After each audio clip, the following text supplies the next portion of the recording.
just perfection, you know? Just absolute perfection. I just never heard a night when it wasn't just wonderful. And very simple, simplicity, you know? Just very simple and swinging, swinging, swinging.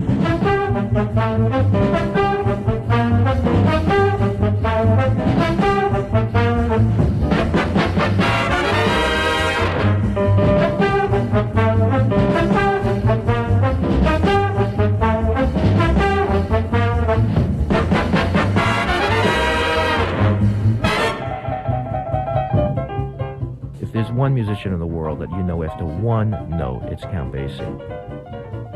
And yet, for all of that, there is a tremendous amount of variety in his music over time. You never get bored, you know. Put on almost any Basie record and you hear something that you didn't hear on the others.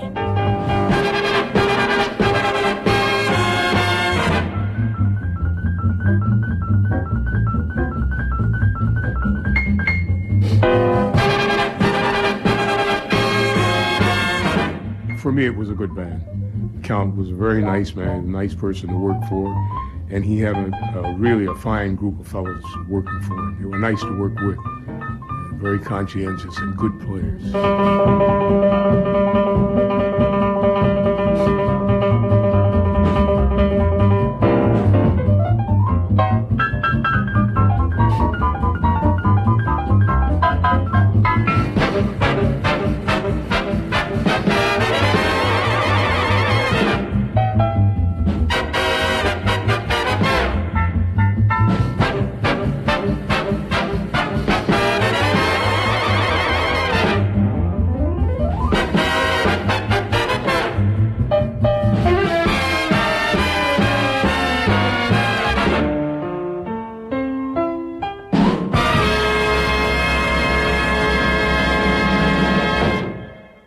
Three assessments of William Count Basie by singer Carmen Bradford, critic Gary Giddens, and trumpeter Joe Wilder, and the man himself with his so-called New Testament band of the 1950s playing Neil Hefti's composition, The Kid from Red Bank, named after the New Jersey town where Basie was born in August 1904.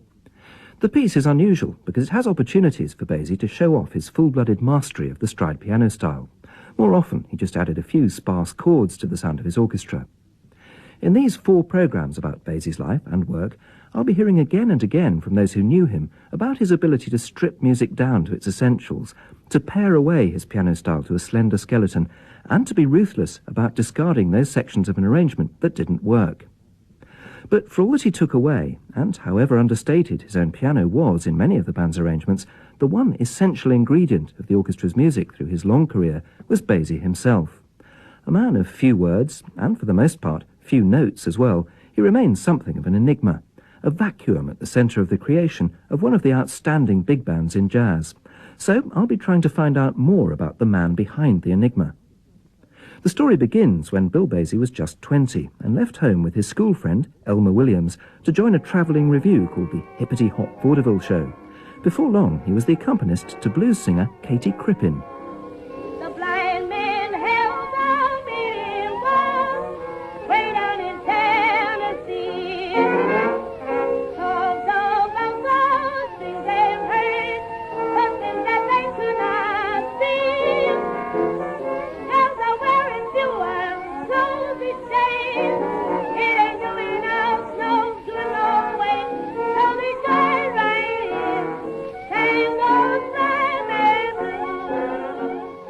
Katie Crippen and her Kiddies recorded in 1921, just 3 years before Bill Basie joined her lineup on piano. His predecessor in that band had been Fats Waller, and when Basie eventually came to leave the show, he met up with Fats in New York, where the two men got together to play the organ at the Lincoln Theatre.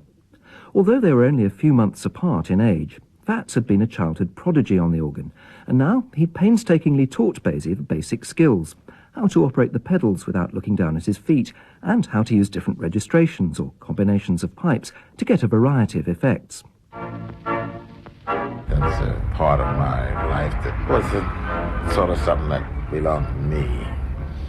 Got a few lessons from Fats and private things. I just like to sit down and piddle around a bit with it.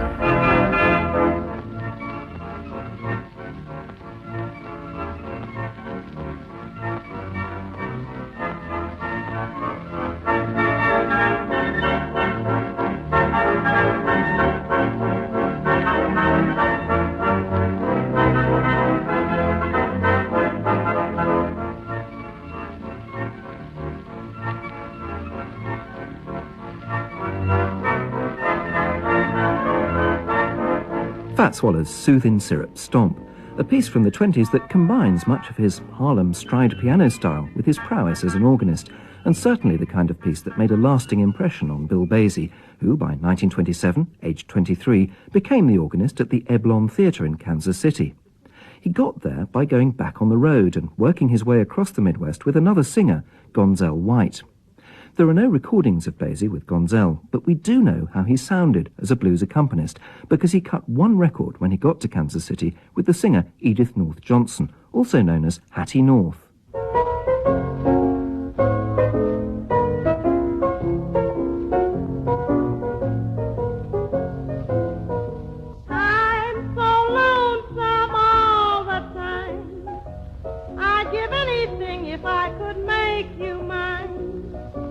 Wish there was some way I could make you understand what it means to want your good man. Sometimes you cry till all your tears are gone, and again you wish you had never been born.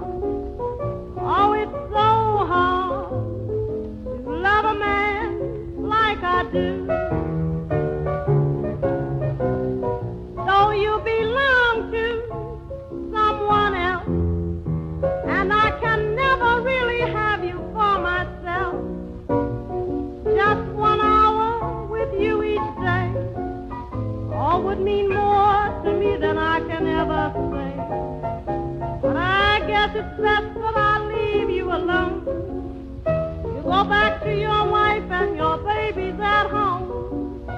Oh, it's so hard to love a man like I do.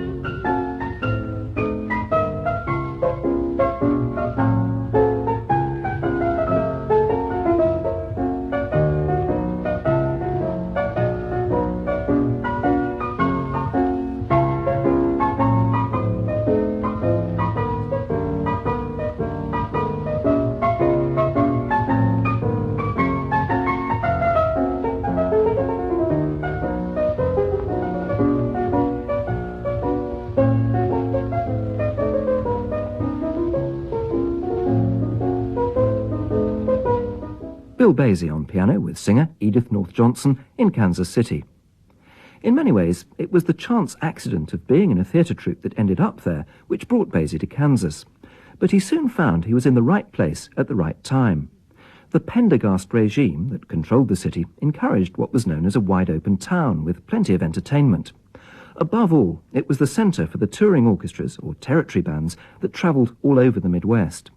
In the mid-20s, the best of them all was run by Jesse Stone, and he explained to me a little more about the climate in which they flourished.